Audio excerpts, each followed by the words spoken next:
یاد کر رہا تھا اسی زخمی کیفیت میں بیٹے سیدنا عبداللہ ابن عمر کے گود میں سر رکھا ہوا ہے اور فرماتے ہیں بیٹا اب مجھے یقین ہو گیا ہے میرے جانے کا وقت آ گیا ہے، لیکن جاؤ اللہ کے پیغمبر کی بیوی سیدہ عائشہ رضی اللہ تعالیٰ عنہا کے پاس جاؤ، عائشہ سے کہو کہ آپ کے حجرے میں دو قبریں موجود ہیں،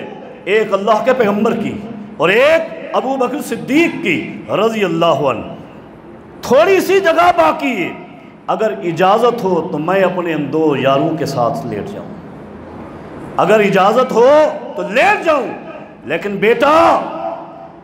سید عائشہ سے جب اجازت مانگنی ہے تو یہ نہیں کہنا کہ امیر المؤمنین کہہ رہے ہیں، بلکہ کہنا عمر کہہ رہے ہیں، کہیں امیر المؤمنین کا خیال نہ آئے۔ سیدنا عبداللہ چلے گئے، اجازت مانگی، سید عائشہ رضی اللہ تعالیٰ عنہ فرماتی ہیں اے عبداللہ یہ جگہ تو میں نے اپنے لیے رکھی تھی، یہ جگہ تو میں نے اپنے لیے رکھی تھی، لیکن عمر کا پیغام آ گیا تو میں عمر کو اپنے اوپر ترجیح دیتی ہوں، اس لیے کہ عمر کے احسانات ہیں، عمر کے سید عائشہ پر احسانات ہیں۔ حضرات ایک احسان یہ بھی ہے کہ جب سید عائشہ رضی اللہ عنہ پر تہمت لگی تھی، نبی علیہ الصلوۃ والسلام پریشان تھے، مشورہ پوچھا، صحابہ نے مختلف مشورے دیے، امیر عمر نے جو مشورہ دیا تھا سونے کے پانی کے ساتھ لکھنے کے قابل ہے۔ سیدنا عمر نے فرمایا تھا اللہ کے رسول صلی اللہ علیہ وسلم مجھے اتنا جواب دیجئے عائشہ سے آپ کی شادی کس نے کروائی؟ ہم اس سے پوچھیں گے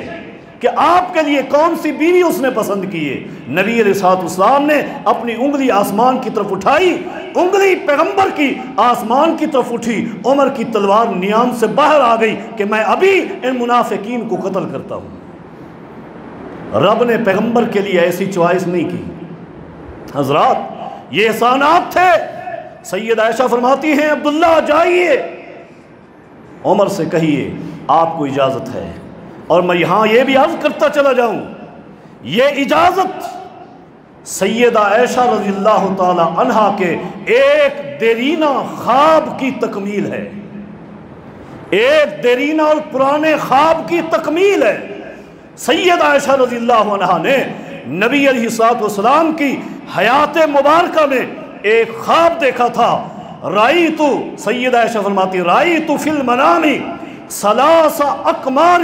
سقطن فی حجرتی، میں نے دیکھا کہ آسمان پر 3 چاند نمودار ہوئے ہیں اور وہ تینوں چاند میرے حجرے کے اندر گر گئے، تینوں چاند میرے حجرے میں گرے۔ میں نے اپنا یہ خواب سب سے پہلے سنایا اپنے ابا ابو بکر صدیق کو رضی اللہ عنہ۔ ابا نے خواب سنا، فرمایا بیٹی آج کے بعد یہ خواب کسی کو نہیں سنانا، اس کی تعبیر میں تمہیں بتاؤں گا، اس کی تعبیر میں بتاؤں گا۔ حدیث میں آتا ہے سب سے پہلے جب نبی علیہ الصلوۃ والسلام کی وفات ہوئی، ہاں اس خواب میں یہ بھی تھا یہ 3 چاند ہیں، ایک چاند بڑا ہے اور 2 چاند چھوٹے ہیں۔ نبی علیہ الصلوۃ والسلام کی وفات ہوئی، آپ کو حجرہ عائشہ میں جب دفن کیا گیا، تدفین کے بعد سیدھے سیدنا ابو بکر صدیق رضی اللہ عنہ سید عائشہ رضی اللہ عنہ کے پاس گئے، ہاتھ سے پکڑا، قبر پہ لے آئے اور فرمانے لگے بیٹی تیرے خواب کی تمہید ہو چکی ہے، تیرے خواب کی تعبیر بھی شروع ہو چکی، تیرے خواب کی تمہید بھی ہو گئی، یہ پہلا چاند اور بڑا چاند تیرے حجرے میں آ گرا ہے، اس کے بعد بقیہ 2 چاند بھی تیرے حجرے میں آئیں گے۔ دوسرا چاند آیا ہے ابو بکر صدیق، تیسرا چاند آیا ہے عمر ابن خطاب رضی اللہ عنہما، پیغمبر بھی چاند ہے، یہ آپ کے یہ ستارے یہ بھی چاند ہیں، جو ان چاندوں کو ستاروں کو بھونکے وہ کائنات کا بدترین کتا ہو سکتا ہے۔ یہ خواب کی تکمیل ہے۔